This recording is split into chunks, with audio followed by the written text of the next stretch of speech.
স্বাগতম জানাচ্ছি বাংলাভিউ লাইভে। আপনাদের সাথে যুক্ত হয়েছি আমি শ্রাবণী তালুকদার। জানিয়ে দিব আমাদের হাতে থাকা এখনকার আপডেট।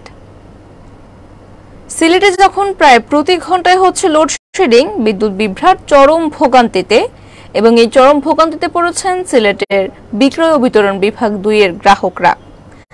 ঠিক তখনই মিলল একটি স্বস্তির সংবাদ। কয়লা সংকটে 20 দিন বন্ধ থাকার পর ফের চালু হয়েছে পায়রা তাপবিদ্যুৎ কেন্দ্র। তবে নির্বাচনের আগ পর্যন্ত প্রায় 1 মাস সিলেটে নিরবিচ্ছিন্ন বিদ্যুৎ সংযোগ ছিল।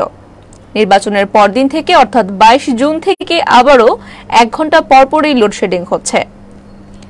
রবিবার বিকেল 4টায় পায়রা তাপবিদ্যুৎ কেন্দ্রটির প্রথম ইউনিটটি চালু করা হয়েছে। উৎপাদনের পর 660 মেগাওয়াট বিদ্যুৎ ফের যুক্ত হয়েছে জাতীয় গ্রিডে, এবং সংশ্লিষ্টরা বলছেন এতে করে কমবে লোডশেডিং। পায়রা তাপবিদ্যুৎ কেন্দ্র পুরোপুরি চালু হয়ে গেলে সিলেটের লোডশেডিং একেবারেই কমে যাবে বলে মনে করছেন সিলেটের বিদ্যুৎ অফিসের কর্মকর্তারা। বিদ্যুৎ উন্নয়ন বোর্ড সিলেটের প্রধান প্রকৌশলী মোহাম্মদ আব্দুল কাদির জানিয়েছেন, নির্বাচনকালীন সময় বিবেচনা করে এতদিন সিলেটে লোডশেডিং কম ছিল, একেবারেই ছিলই না বলা যায়।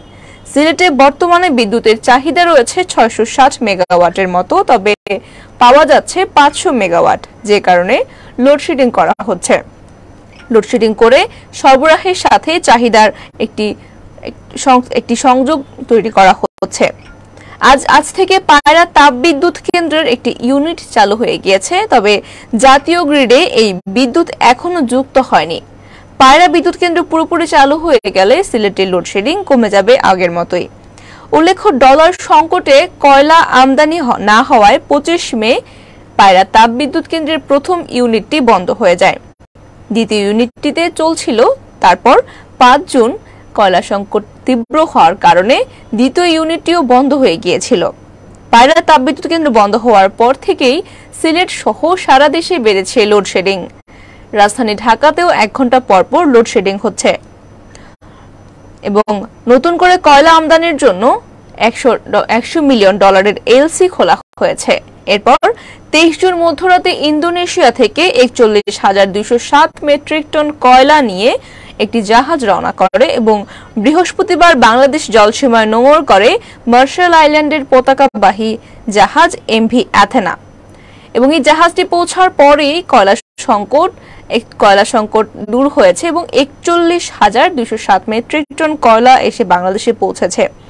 কয়লাগুলো নামানো শেষ হয়েছে আজ, এবং আজ বিকেল 4টা থেকেই শুরু হয়েছে উৎপাদন, এবং বিকেল 4টায় 660 মেগাওয়াট বিদ্যুৎ উৎপাদন করে পায়রা তাপবিদ্যুৎ কেন্দ্র থেকে জাতীয় গ্রিডে যুক্ত করা হয়েছে।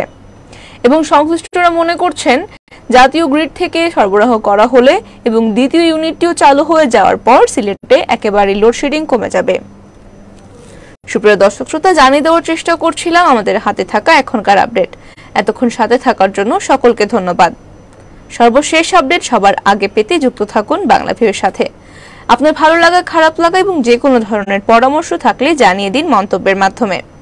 আপনি যদি ইউটিউবে নতুন হয়ে থাকেন তাহলে আমাদের চ্যানেলটি অবশ্যই সাবস্ক্রাইব করুন, এবং পাশে থাকা বেল আইকনটি ক্লিক করে রাখুন, যাতে পরবর্তী ভিডিওটি সবার আগে পেতে পারেন।